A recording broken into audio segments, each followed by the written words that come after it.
Okay, I still see a lot of parents joining, but we're going to go ahead and get started to honor everyone's time this afternoon. We are so excited to have you here today, McLean, the class of 2022 parents. Pretty exciting, huh? Can you believe it? Your child is going to be a senior next year, and we're going to start this college application search. So, my name is Kathleen O'Tall. I'm one of the counselors here. We also have Tara Lodwig and Greg Alcott, who are going to be helping present. They're also school counselors at McLean.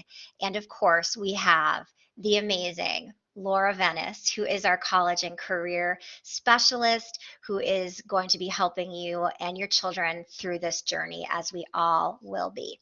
So as you can see the graphic on our screen right now, we have a kind of calming graphic that you can watch while I am explaining the topics that we'll be discussing today. We're going to be talking about the college search and helping your child find the right fit college for them. So some of you may have a child who has already gone through this college application process, so you know quite a bit about what to expect. But many of you have a child who's going through this for the first time. The process is unknown, and the unknown can be quite stressful. You worry about your child and if they will be accepted to the school of their dreams or any school at all. This is a very stressful process under normal circumstances, and it's important to keep our mental health as well as our child's mental health at the forefront of everything. Take deep breaths. Remember to relax, and your child will find the right fit school. This process is about your child finding a school where they will be happy, they will thrive and grow and learn. It's not a race to be won or a competition. When we put our children's mental health and happiness first, everything else will follow. There are over 4,000 colleges and universities in this country. And in Northern Virginia and McLean, we tend to focus on only a very few big name schools. Well, I've been a high school counselor for 6 years now, and I'm also the parent of two college-aged children. I have seen students be successful and happy at so many different kinds of schools. It's about the fit. It's about what our child wants and needs in order to grow and become a productive member of society. They will find a place that works for them and everything will be okay. And your child will have options. Our goal at McLean is to lower stress levels for both parents and students throughout this process. Today's workshop will provide you with a lot of information because information lowers stress and helps. And remember, as you are listening to our presentation today, the most important part of all of this is to support your child in finding a school that is the right fit. When that happens, everything will be okay, and we are here for you. So with that, let's go ahead and get started with our presentation. Thank you so much, Ms. O'Tall. This is Laura Venice, your college and career specialist. I help support every McLean student to find their best fit next step after high school.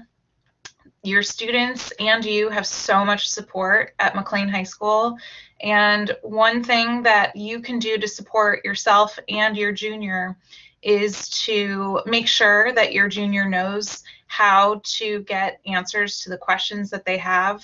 And when in doubt, they can always reach out to their counselor, and they can also reach out to me. If you recognize my name, it's probably because I send a lot of emails out, including a newsletter every week. Those newsletters are really great to hold on to take a look at when you have a moment. They go out to every single student and every parent that we have on file. And so it's our best way to get student services information out to families without sending a daily email, because there are just so many amazing programs and updates all of the time.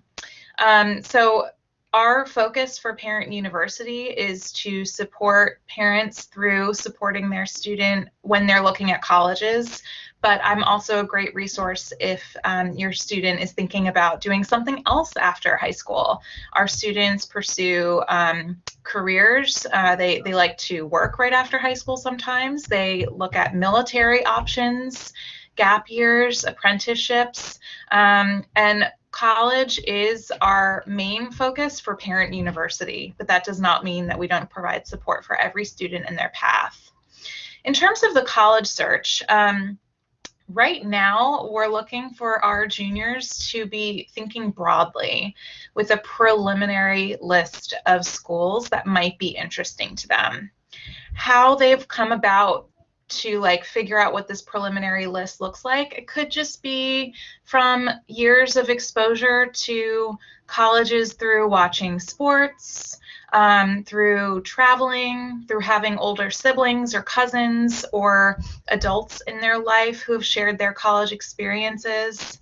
And some of our juniors have even started visiting colleges. And so starting with a preliminary list right now is a really great way for our juniors to have somewhere to start from.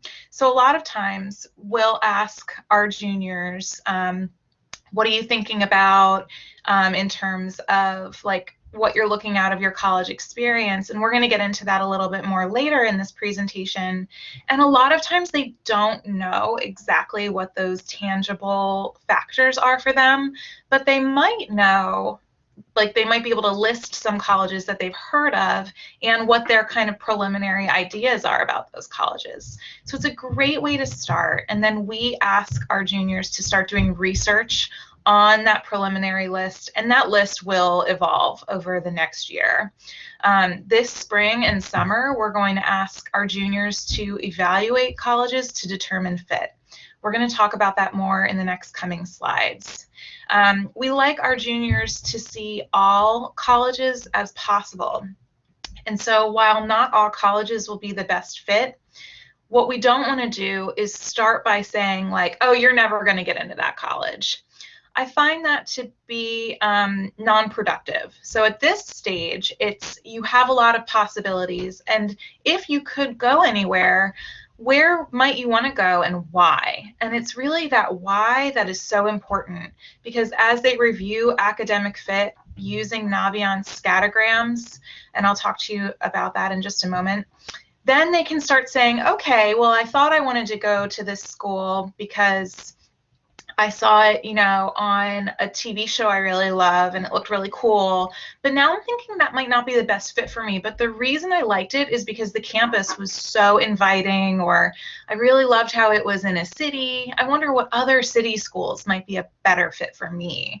So that is the kind of conversation we're going to help the juniors go through this spring and summer. When we finally get to the fall, that's when students start actually applying to colleges, and we want them to have a final list of around 4 to 8. Now, some students will only apply to 2 or 3, and some students will apply to 10 or more. But this 4 to 8 sweet spot means that we will have a couple schools on that list where students are certain they'll get in based on data that they've looked at. We also have a couple schools on that list where a student's excited about that school, but they're not so sure whether they would get in or not. And every single school on that list should be a place where that one particular student who is applying to that school would be happy to go. So at McLean, we try not to talk a lot about reach schools and safety schools. We like talking about having a list where you would be happy going to every single one of those schools on your list, and you're certain you'll get into some of them. And while it might not be as buzzy with really fun words like reach, we think that it's better for our students' mental health to look at the college search this way. So that's a preliminary kind of college search outline. We provided a timeline to all juniors during a recent lesson that we held with all juniors. And so ask your junior about their timeline and how they feel about their next steps, which really kick off later this spring. The Naviance scattergrams, every parent in this session has access to Naviance. An email that I sent recently gives a helpful video on looking at Naviance scattergrams and resources on Naviance and how to access Naviance. It uses data from past McLean applicants and whether they got in or not, and charts them so that your student can see where they fit in our history of applicants.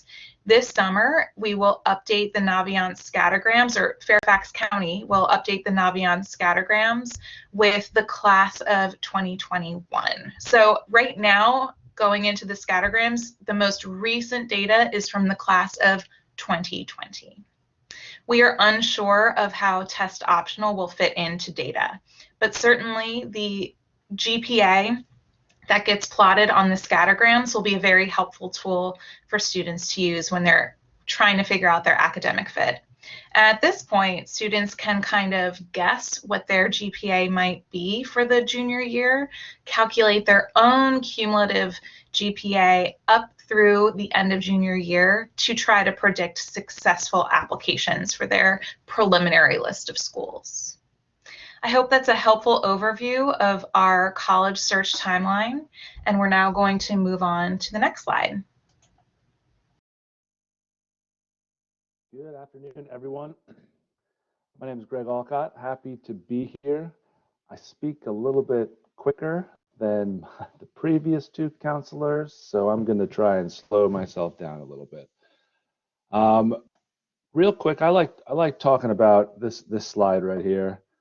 And I'm going to drop a link. It's an Amazon link to a book. It's a great book, easy read, super helpful, not only for students, but for parents. As you start going through this process, where you go is not who you'll be. And I bring that up for a couple of reasons, and I'm going to kind of chat about that right now. As counselors and as Ms. Venice, the college and career specialist at McLean, we're trying to shift this idea that students need to go to the best school they get into or the most selective school they get into. Because when it boils down, that is not an indicator of happiness, overall wellness, well-being, emotional health. We don't really believe that selectivity guarantees that.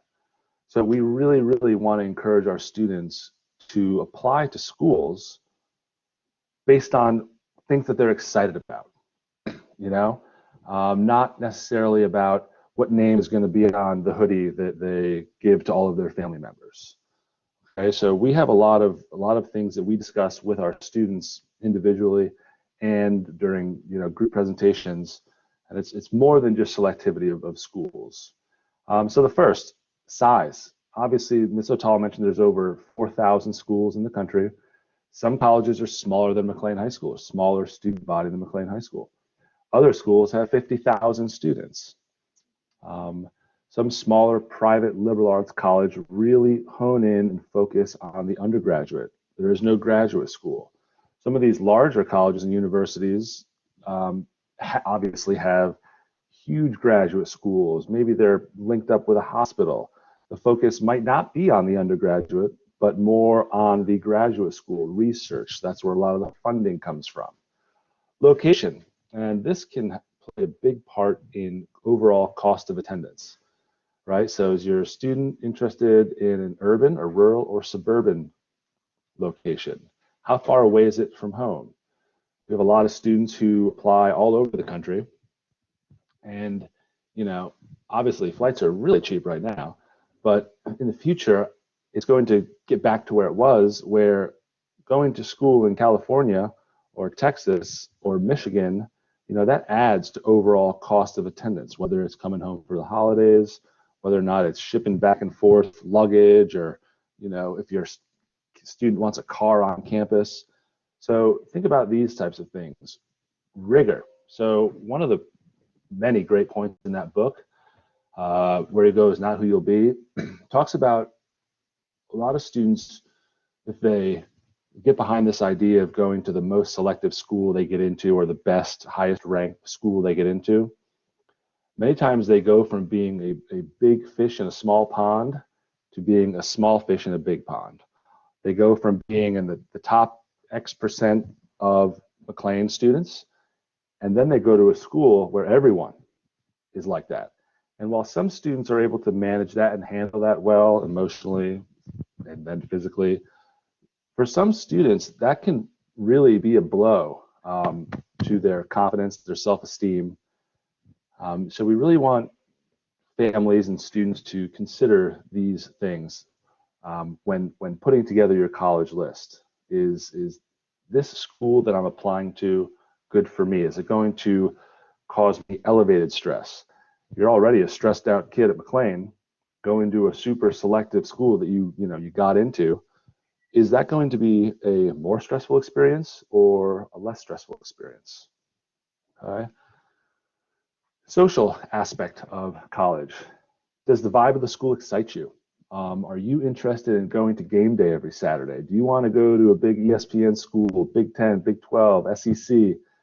Or would you rather be in a school that you can sit peacefully and quietly on a bench and study for 4 hours a day? Are you interested in Greek life? What sort of social aspects of college excite your students? And also support. Every school has a system of support in place, whether it's academic support, financial support, career support, mental health support, offices of special services. And there's a range of those supports offered at a different, all different types of schools. So more than the name, more than the brand, more than the selectivity, we want our families and our students to keep some of these things in mind when they start putting together their list. And as your students start putting together a list, we want them to come to us and Miss Venice to flush out these ideas and figure out, that sweet 4 to 8, no more than 10, hopefully, that nice list of schools that you're going to be applying to in, just several months. And I believe the next slide is Ms. Lodwig.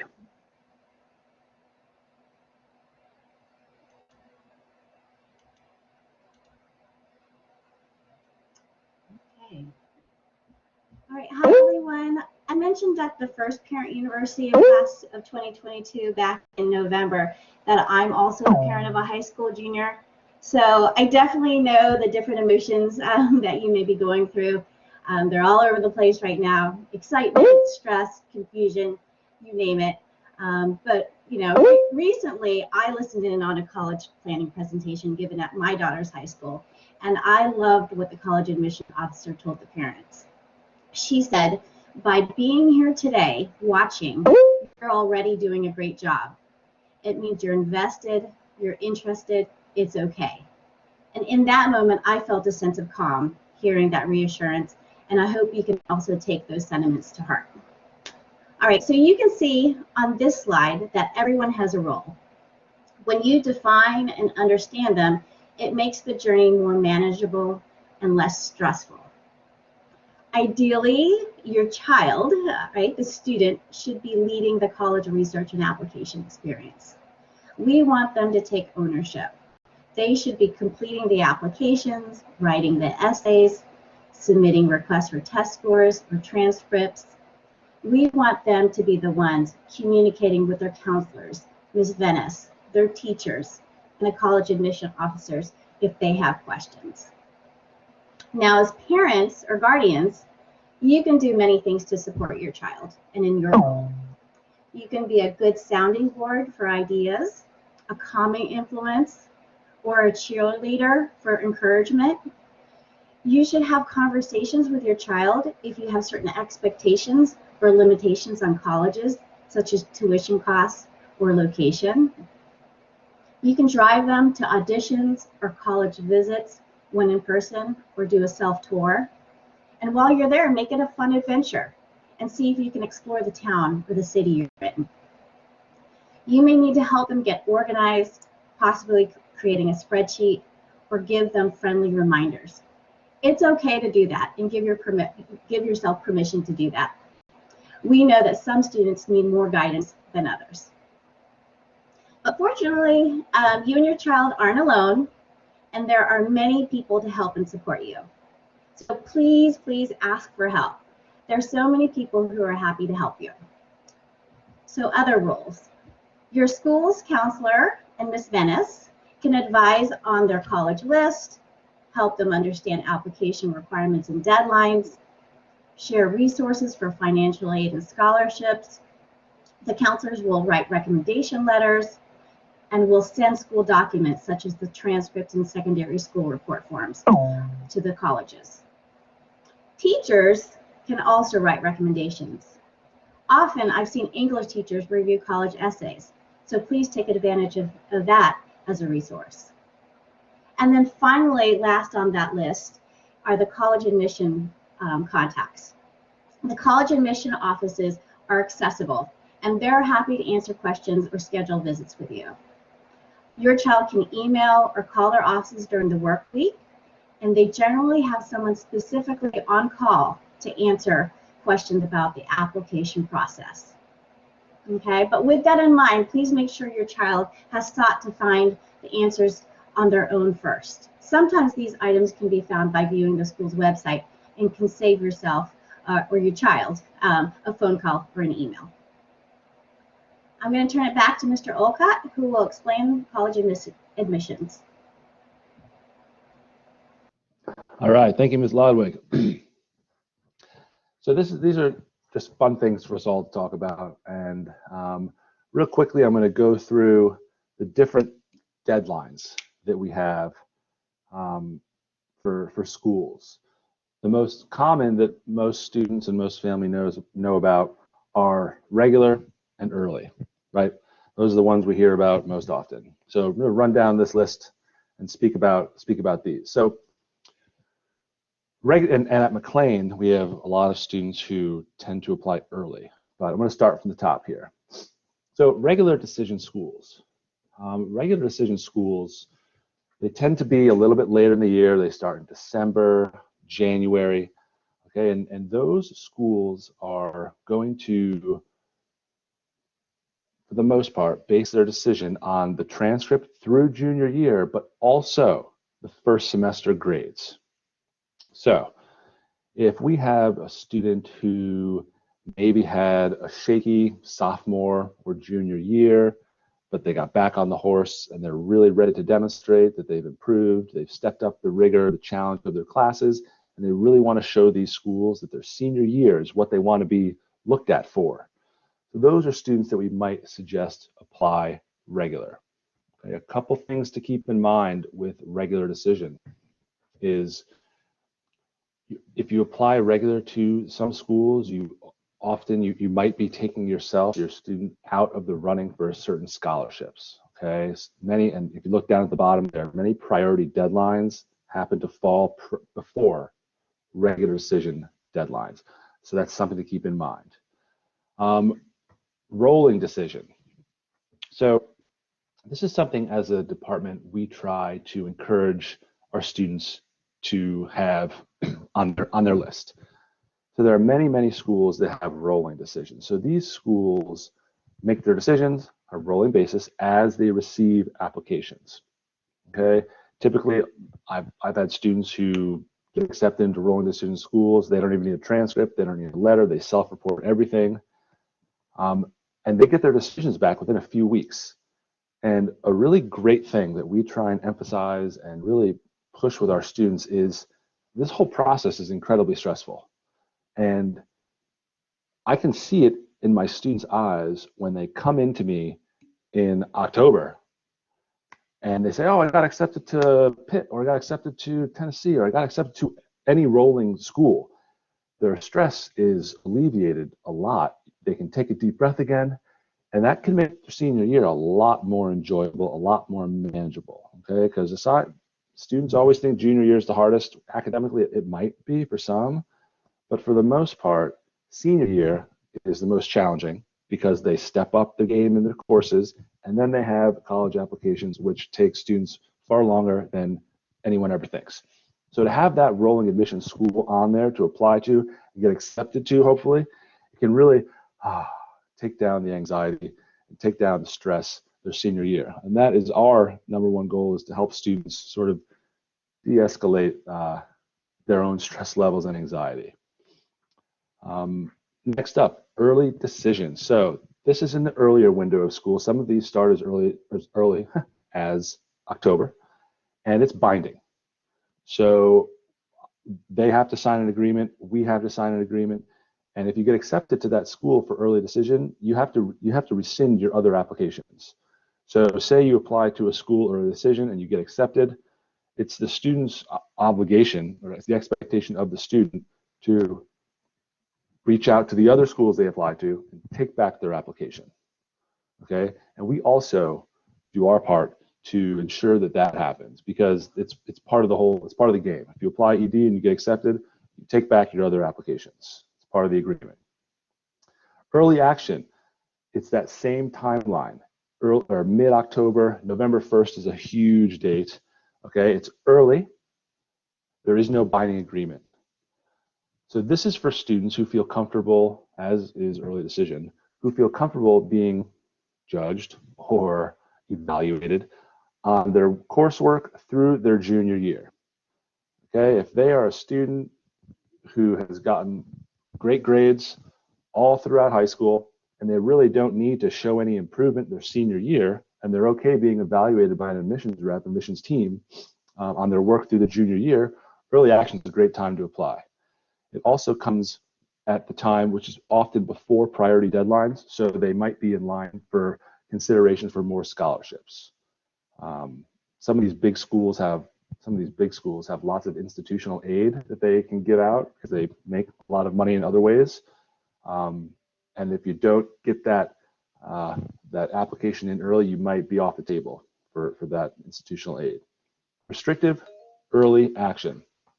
So this is for some very selective schools. It's not early decision. What it means is that during the early window, you can apply to that restrictive early action school, but no other private schools, only in the early window. So if you apply to a restrictive early action school early, you can apply to other public schools, other state schools, but no other private schools.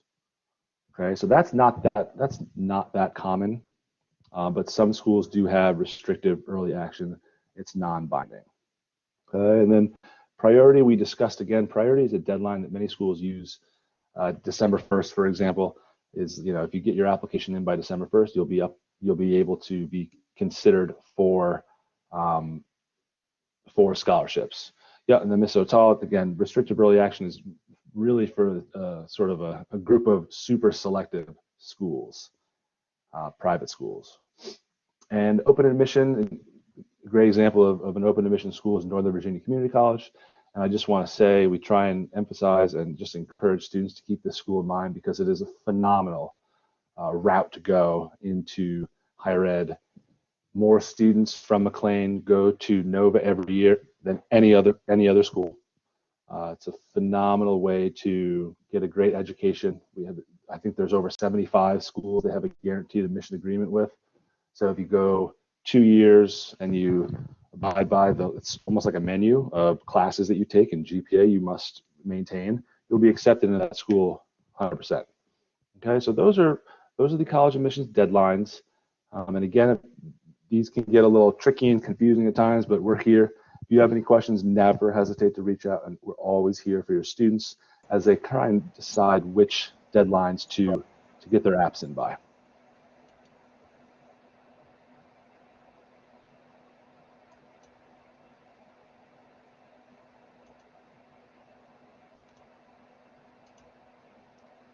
All right.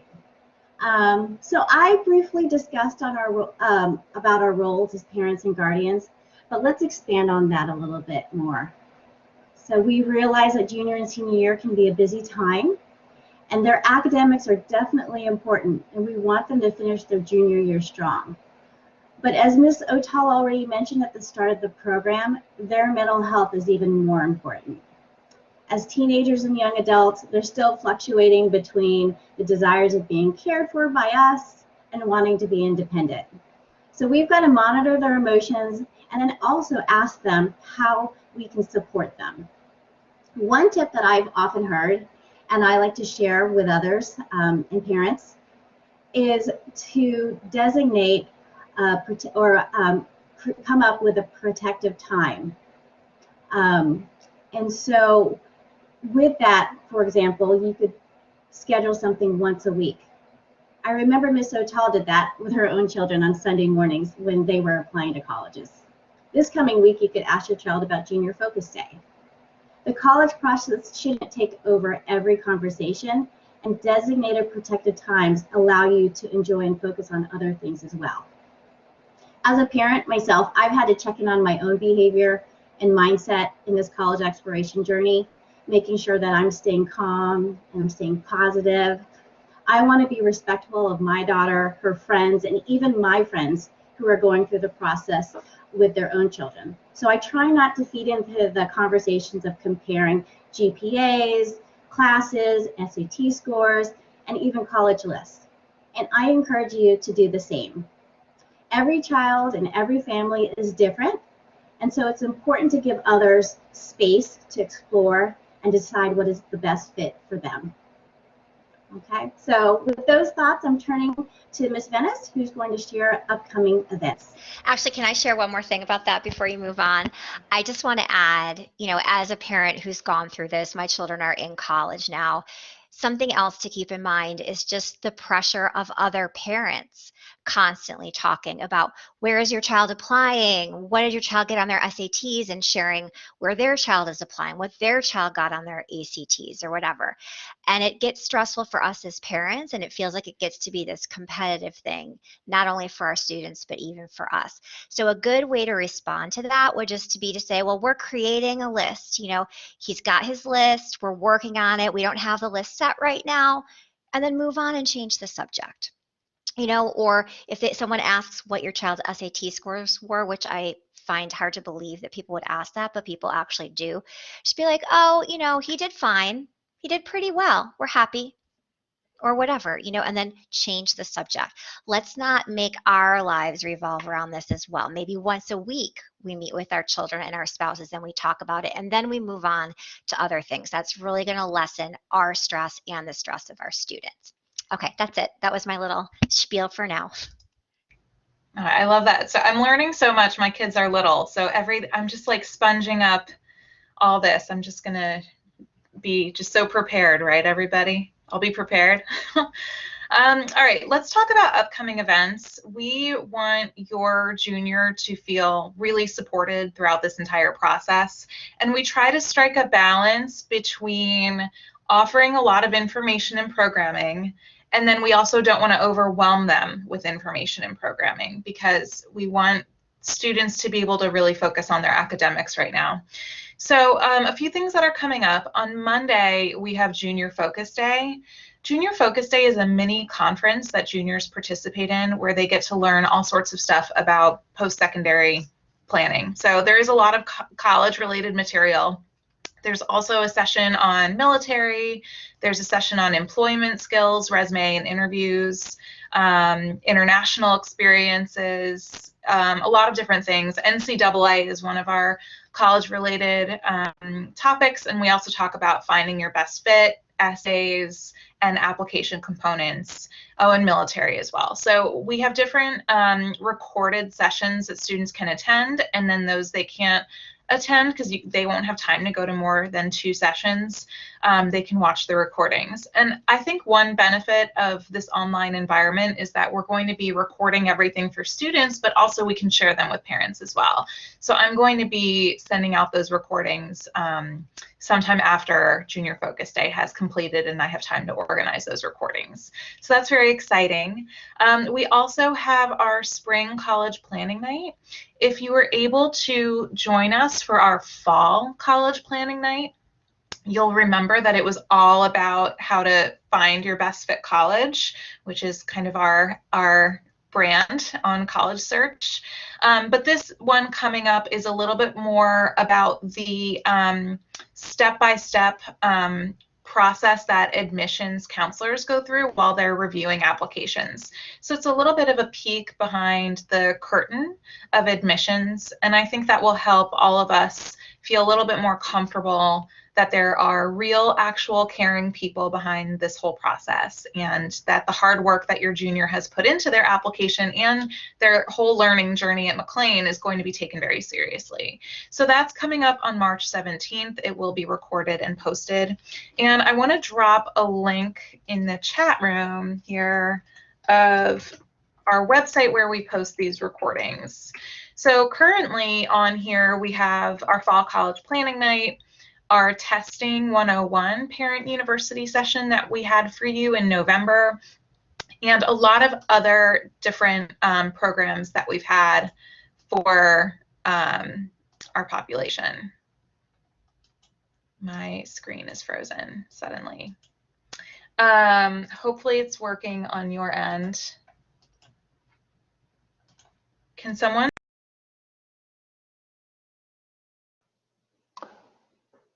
Yep, we hear you. Yeah, I can't see the next slide, but I can share mine if you want to switch it to mine, Laura.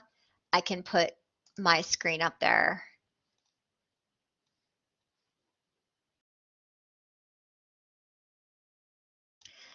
Okay, maybe Laura just got kicked out. So the next thing that we were going to discuss, the next slide, is about our college application workshop. We are going to be hosting a 4-session college application workshop starting in May, and it's going to be all virtual this year due to COVID. In past years, we've had it over the summer, but last year, because we couldn't do anything in person, we had it in the spring, and all juniors were allowed to participate. So there we go. So yes, juniors can participate in that. We will be sending information and dates out on that probably sometime in April. It will most likely start in May, and all of those sessions will also be recorded for students. So the goal of those 4 college application sessions are to demystify the college application process. We go through a lot of the process. We introduce the students to the Common Application. They can head into the summer with actionable next steps that they can take. They can look at the recordings maybe in August when they're ready to get started on their college applications. So the dates to that will be announced soon, but as I already said, that's going to be available to all juniors. Okay, so I am going to go ahead and open up the chat window because we are going to go ahead and let people type questions in at this point because we have finished with our presentation portion of the session. So go ahead and you should be able to type in the chat window if you have a question.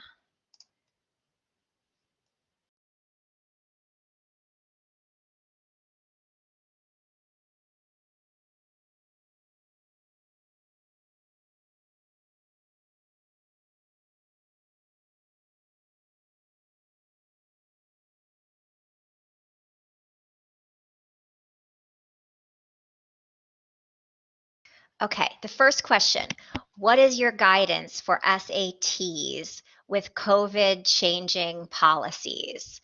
The guidance for SATs, anyone want to answer that? I can take that. Sorry about my computer freezing. That was crazy. No problem, I'm glad you're back. I know, me too. So our guidance is to check out this really amazing website, and it's fairtest.org.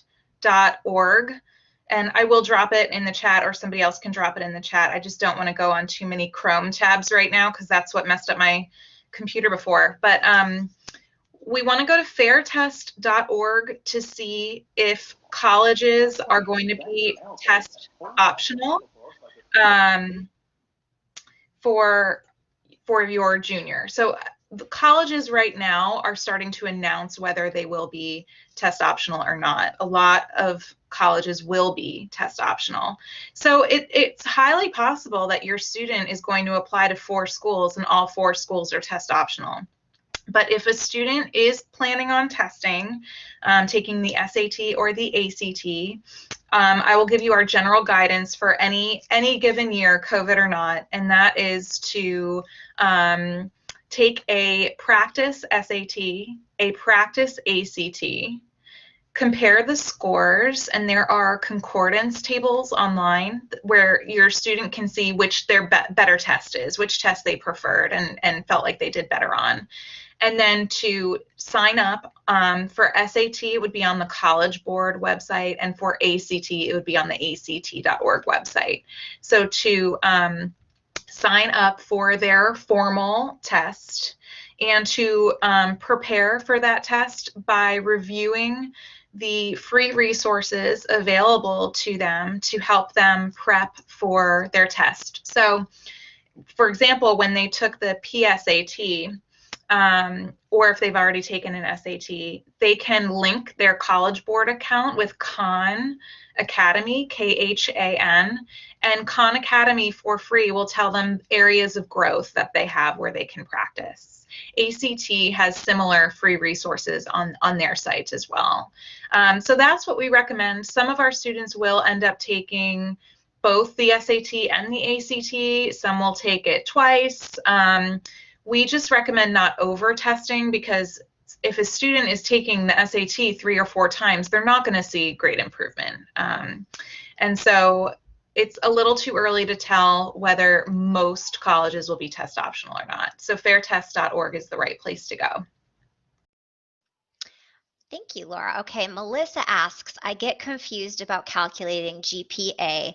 SIS shows weighted. Some schools seem to want unweighted. I can answer that question really quickly. McLean does not do an unweighted GPA. We only do weighted. So you would put in like either 0, or McLean does not calculate unweighted GPAs. Dean asks, can you address how to deal with faculty recommendations in a time when students cannot have the one-on-one time in the classroom? Anyone want to answer that one? I can do it. Oh, go ahead. So go ahead, Ms. Lodwig. I see you popped on. That's okay. I was just going to say I could try to tackle that question. So, I mean, certainly it doesn't have to be a teacher from this year. You know, in the regular school year, we generally say to try to find somebody in their junior year to write the recommendation letter. But of course, this is an unusual school year and application season that's going to be coming up for them. And so I think that if they feel like there's somebody from another year group, that they have connected with, you know, within the classroom and did well or had a great relationship with, then they can also ask that teacher too. In terms of the teachers from this year, you know, I mean, hopefully we're still encouraging the students to still connect with their teachers, you know, whether it's private chat, asking questions, turning their cameras on, going to office hours. And so there's still different ways on how your child can connect with their teachers, and then the teachers can still write a solid recommendation letter for them.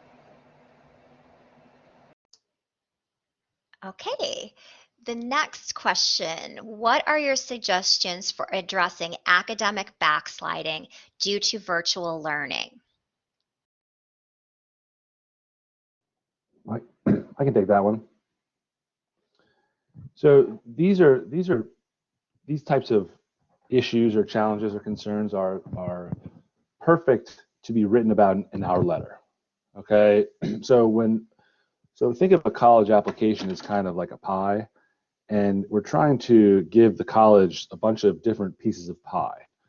We don't want to write about in our letter of recommendation something that has already been covered in a student's essay or somewhere else on the application, or definitely not from what a teacher writes about their experience being in the classroom. So any types of situations where there might have been, it doesn't even have to be academic backsliding due to COVID.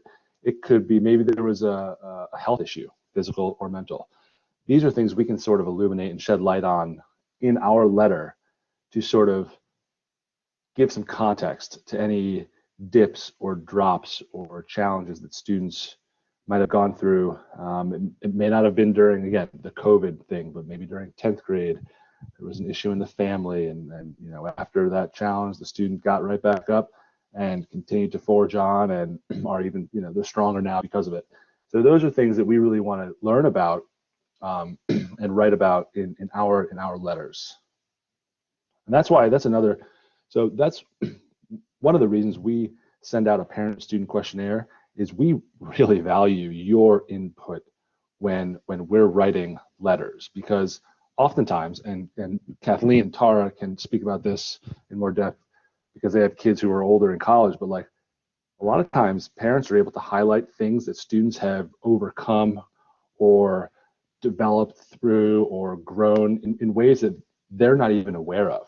Those things are, our letter is a perfect spot to put things like that. So when we send those out to you, please take your time and fill those out, because those can be very helpful and useful to us. Those Yeah, are excellent I points. also Oh, sorry, go ahead. That's okay. I just want to add that we're only halfway through the school year, and it's not too late for your student to have a positive rebound in grades that are troubling them, and that they should work with their teachers and their counselor on coming up with really good, whether it's organization skills, study skills, any number of those things, because the junior year, when colleges see a grade, they see a final grade for the year, and we are not at a point in the year where it's too late to bounce back. We are at a point in the year where a student can maturely address what's been not working for them and make changes. And so I think a positive approach to that at this time. And then if the grades at the end of junior year end up being something that a student's not proud of, absolutely recommendation letters can cover that, but also what they did to, or what they learned about being, you know, a mature learner. Because a lot of these colleges are also holding classes online. And so if the story is just, I'm not good at online learning, it's not, we don't recommend that. The story needs to be, online learning was really challenging for me, and this is what I did to try to help myself. Thank you to both of you. Alexis says, thank you for bringing up pressure from people outside your family. It is a challenge I face often. I think we all face that challenge in this area in Northern Virginia and the McLean area. And I think that as long as we know that what we're doing with our child is the right thing, then we can not, hopefully, worry so much about the pressure from other parents. And I think making a plan for how to deal with those questions when you're in those conversations with other parents about the college application process is super helpful. Just having a response, she's got a list, we're working on it, change the subject. If the conversation continues and you're not comfortable, just walk away. That's what I used to do. I used to walk away from a lot of conversations just because you know, we're all stressed out enough, so we don't need pressure, and our children don't need outside pressures put on them.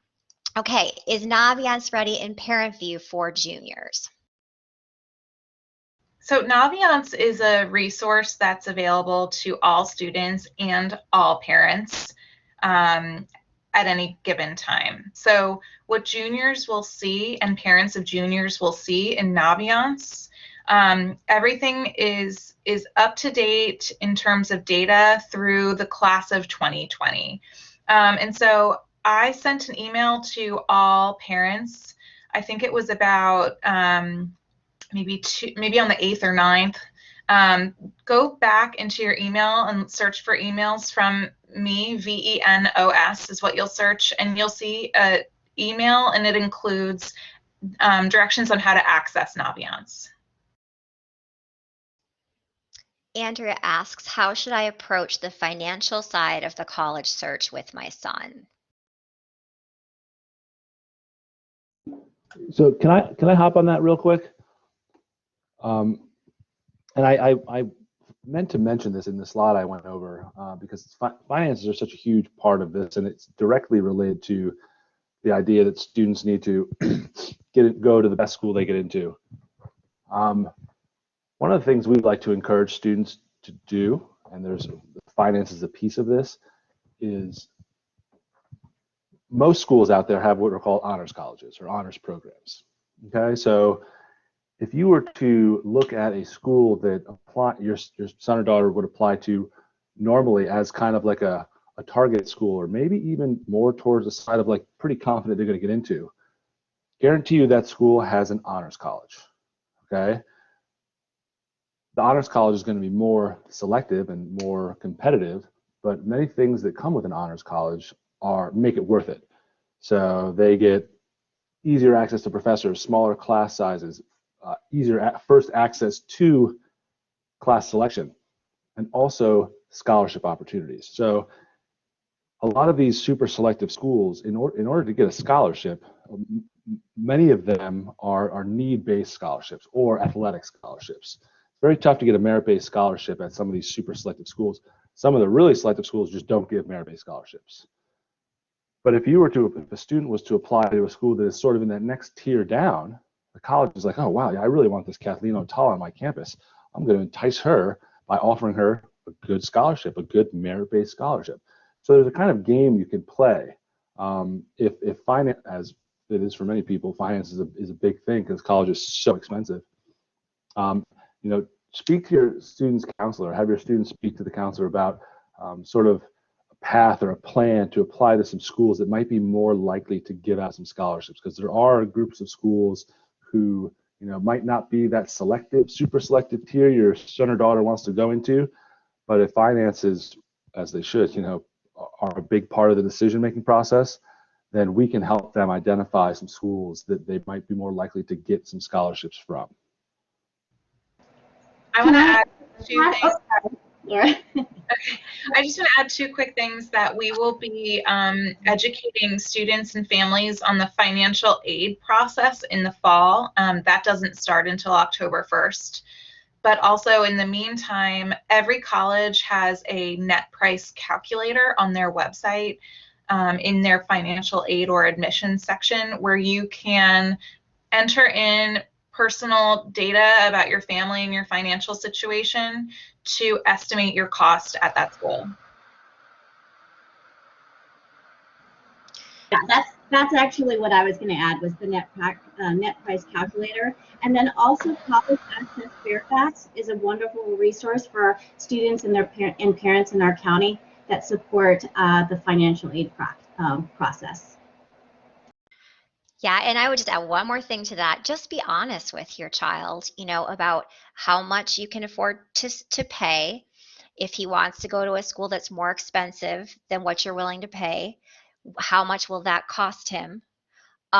Would you allow him to take on debt? That's something that you will have to decide as a family. So just be as honest as you possibly can with your child about the financial part of this. The next question is it true that acceptance chances increase with early decision versus early action versus open enrollment? So every college is different. Early decision can have higher acceptance rates at many different universities, and that's data that the college has to publish, and so that's easy to find on their admissions websites. So early decision, again, is a binding agreement. We don't recommend early decision to our students unless they can answer affirmatively to the following questions. 1, is this your favorite school? 2, are you willing to rescind or take away all your other applications? And 3, are you comfortable with what that school's net price calculator is telling you about how much this school will cost you? And so for a lot of families, even though the acceptance rate might be a couple points higher for early decision, it might not be worth those risks, and that might not be the right fit application cycle for that student. And then with early action and regular decision, it just depends on the college. For example, Virginia Tech has been very clear with us that they want students to apply early action, non-binding, rather than regular decision. But not all colleges feel that way. That's just one example, and it really depends. And when we learn information like that, we share it with students.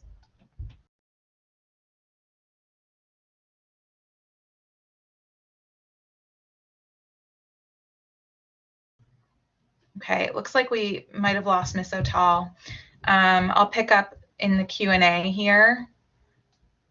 And the next question is, what are the ACT free resources?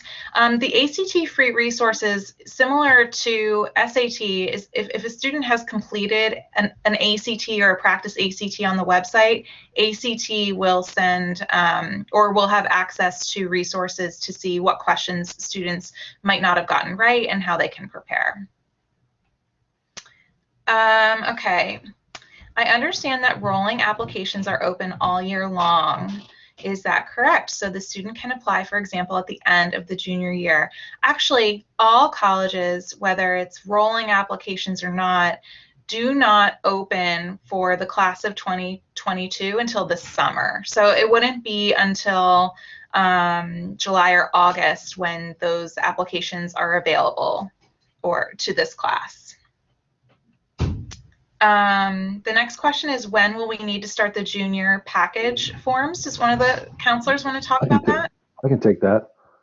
So you over the summer is a really great time to start working on that. Right now, the goal is to get through this school year and have your students focus on finishing off as strongly as they can.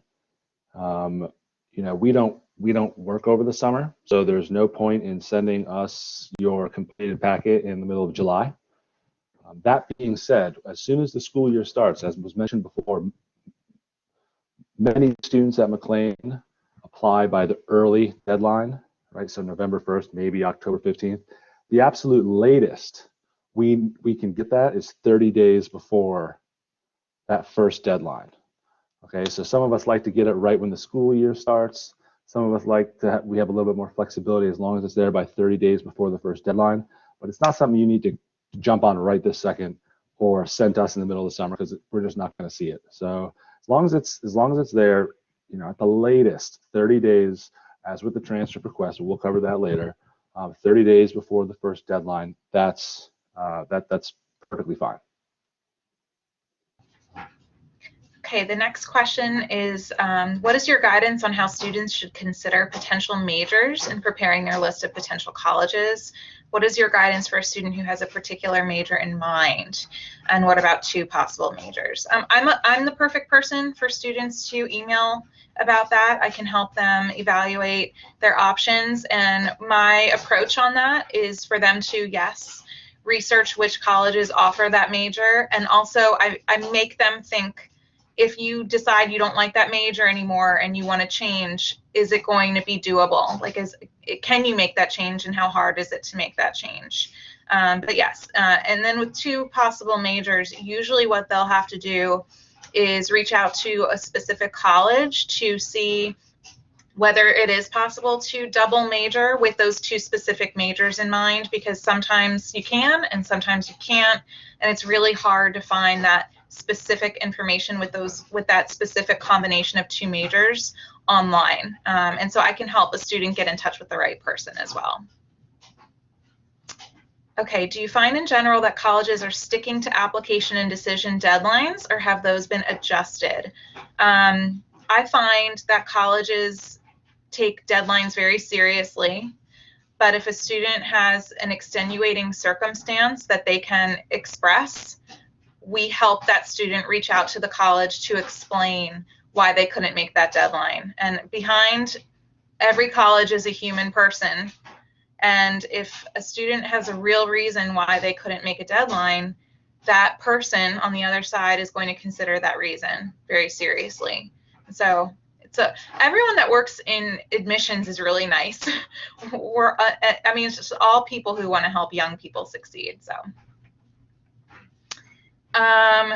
As mentioned, the questionnaire will be given out at the end of junior year.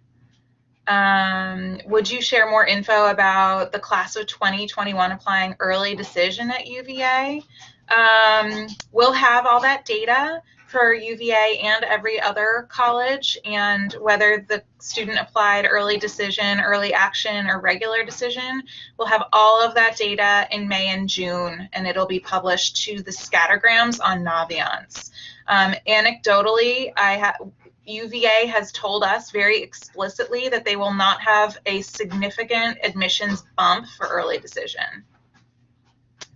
If a student has SAT or ACT scores and applies to a test optional school, will counselors help the student determine whether or not to share the scores? So I'll just keep answering these questions. Just hop in if anybody wants to say something. But with test optional, if a student's scores are above the average published score for that college, we recommend they submit their scores.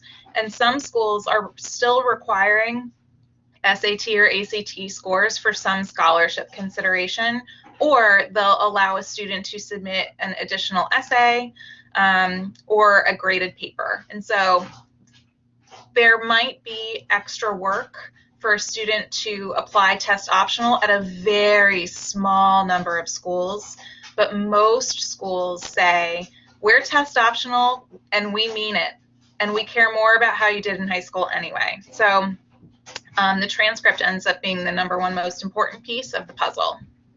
Can I piggyback on that, Ms. Venice?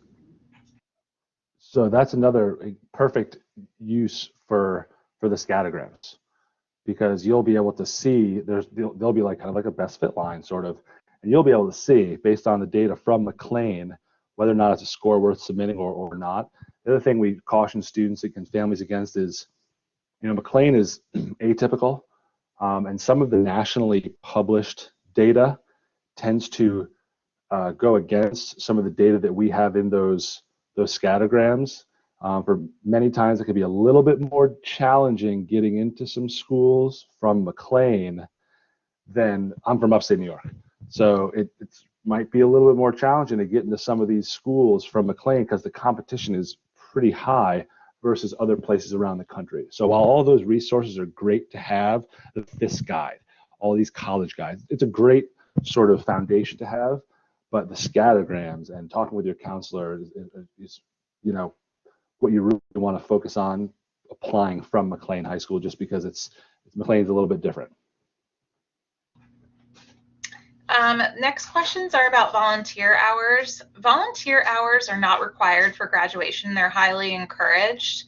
And so we understand that not a lot of students have had an opportunity to do in-person volunteer service. However, in the newsletter, we do post a lot of different opportunities students can consider.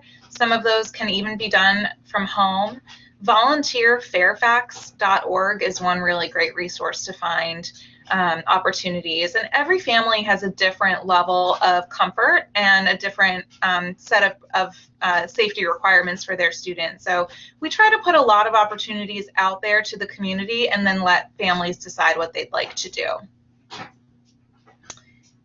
Okay. Where can I find out information about McLean High School's college admissions results? Is there any specific information showing GPA or SAT scores in Naviance? Again, on Naviance, each college will have its own set of data. We do not publish information. We don't rank our students. We don't have a benchmark for what success looks like at McLean. And so we do not publish our average, or our SAT scores in average to our general population. However, we do create a secondary school report that we send out to colleges so they have a better sense of what McLean students are up to and how they're doing. And that is posted on our website. And parents are welcome to take a look at that on the college and career section of the Student Services McLean website. Okay, how can my child find strong colleges in the field he wants to study but is not well known? I mean, the smaller and less advertised school. I kind of answered that and said Naviance. Yeah, Naviance, and just have her email me. I love meeting with students, and I often have some good ideas for them. So I just encourage your student to email me, and they can do that anytime. Ms. O'Tall is back. You can't see the chats though, right? No, I can see them now because I saw Anna asked about the recommendation from an internship place, and I responded that most colleges will want a teacher recommendation. However, some will accept recommendations from others. So I would say have your child kind of figure out where they want to apply and see if that school will accept a recommendation from someone else. Like I've had students had their Boy Scout leader write them a recommendation, but they can't put it into certain applications because they will only allow them to do a teacher rec. But some will say other recommendations. So it just depends on where they're applying and what they will accept. That's great. And I see you already. Oh, good. I just put in the chat the link to Colleges That Change Lives. That is a program that we generally promote also in the fall, but there is a link. So for that parent that asked about some smaller, less advertised schools, that's a great resource for you to maybe also look for some different schools that you might not regularly think about. I see Ms. O'Tall answered the question about early action versus regular decision, both non-binding, just different time frames. And then yes, we absolutely will be showing you more about Naviance scattergrams. Specifically in the fall, we will do another ParentU session. We'll go deeper into that. And if you're curious, before then, I actually sent a link to a really helpful 30-minute video all about Naviance, and that is in an email from a week or two ago. So that email that I sent to all parents of juniors includes information about Naviance, college planning night, academic advising for juniors, junior focus day. There's a lot of helpful information in that email. Volunteer hours are not required, And we are educating the 11th graders on all of these topics as well. Absolutely. So you can ask them what they've learned. You can say, what did you learn with your counselor 2 Wednesdays ago? So about 9 days ago, what did you learn from your counselor during your session with them? And then you can ask them what they learned from Junior Focus Day, which is coming up on Monday. They're going to learn so much. And we acknowledge that it's going to be a little overwhelming, but we also try very, very hard to make sure that they're all exactly where they need to be right now and they haven't missed anything. We just want them to feel like they're finishing their junior year in a confident way.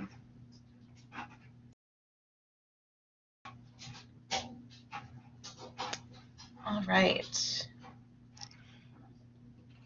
And I will say that the 11th graders will be educated on this during their the college application workshop, which will be happening starting in May. We're going to be going into depth about all of these different things. So they will absolutely be learning about all of these things. They have a lot of resources, and they will continue to have resources on Junior Google Classroom. So they can look there, and if you have a question about anything and they don't know, have them look on their Junior Google Classroom. There are a lot of different links. There's even a link to the videos from last year's junior college application workshop. I don't think they should watch it yet. I think they should be focusing on their academics right now. But maybe, towards the end of this year, more May, June, they can start thinking more about the application process. So all that information is out there. If you don't know where to find it, you can always email your child's counselor or Miss Venice, and we can help point you in the right direction. As you can see, that video on scattergrams, we have all kinds of videos on YouTube. You can Google McLean Student Services on YouTube, and you can see a lot of different things on there that will help you figure out more information about this process. So just watch that 3-minute video and you'll know how to look at scattergrams. Okay. Thank you everybody so much for coming today. And we're only an email away. Do not hesitate to email us. Do not hesitate to empower your junior to reach out to us with questions that they have as well. And everything is going to be great. And this time next year, and we all know how fast a year goes by, this time next year, your student will have applied to college and you'll be waiting for all the good news to roll in. And then we get to celebrate. So thank you, and stay warm and stay safe, and we appreciate you.